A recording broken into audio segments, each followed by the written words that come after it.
السلام علیکم ورحمت الله وبرکاته. خدای دې وکړي دوستانو چې تاسو ټول روغ جوړ او خوشاله یاست. دوستانو په دا ویډیو کې به زه تاسو ته وښیم چې تاسو څنګه کولی شئ چې د فیسبوک سرچ شوی هسټري تاسو کلیر کړئ.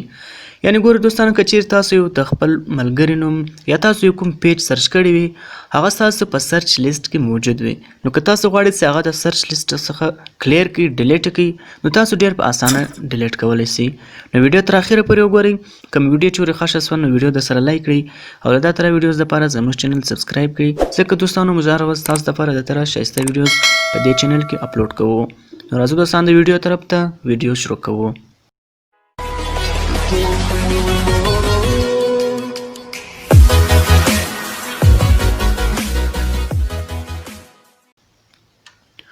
نو تاسو براسي دوستانو خپل فیسبوک به خلاص کړئ. کله تاسو خپل فیسبوک خلاص کړئ دوستانو نو تاسو ګورئ دلته دوستانو په سرچ هسټري کې دا کوم تاسو کوم نومان سرچ کړي وي، تاسو کوم پیجونه سرچ کړي وي، نو هغه ستاسو ټول دلته په دا سرچ لیست کې موجود وي. نو که تاسو غواړئ دوستانو چې دا د دا ځای څخه ختم کړئ نو تاسو ډېر په اسانۍ سره ختم کولی شئ. یا به دوستانو تاسو چې کوم نوم غواړئ ختم کړئ نو تاسو پر هغه باندې کلیک ونیسئ، نو دلته به تاسو ډیلیټ باندې کلیک وکړئ، نو هغه به ستاسو د سرچ لیست څخه هغه کلیر سي. نو تاسو ګورئ دوستانو هغه ختم شو. او بل دوستانو بل طریقه دا تاسو به دا ایډیټ بټن به تاسو کلیک وکړئ.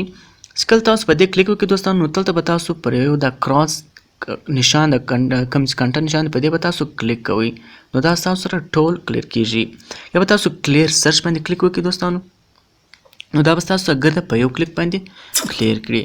نو دوستان ګورئ دوستانو چې موږ دلته کله سرچ کوو نو ګورئ دوستانو زموږ سره یو نوم هم نه راوړي ځکه موږ ټول کلیر کړل. نو دوستانو دا د نن ویډیو، امید لرم چې دا ویډیو به ستاسو خوښه شوي. دوستانو که چیرې ویډیو ستاسو خوښه شوي نو ویډیو درسره لایک کړئ او له خپل دوستانو سره یې خامخا شیر کړئ تر څو هغه د دې څخه فایده واخلي. نن دپاره دغه نو انشاءالله په بل ویډیو کې بیا سره غواړو. الله حافظ.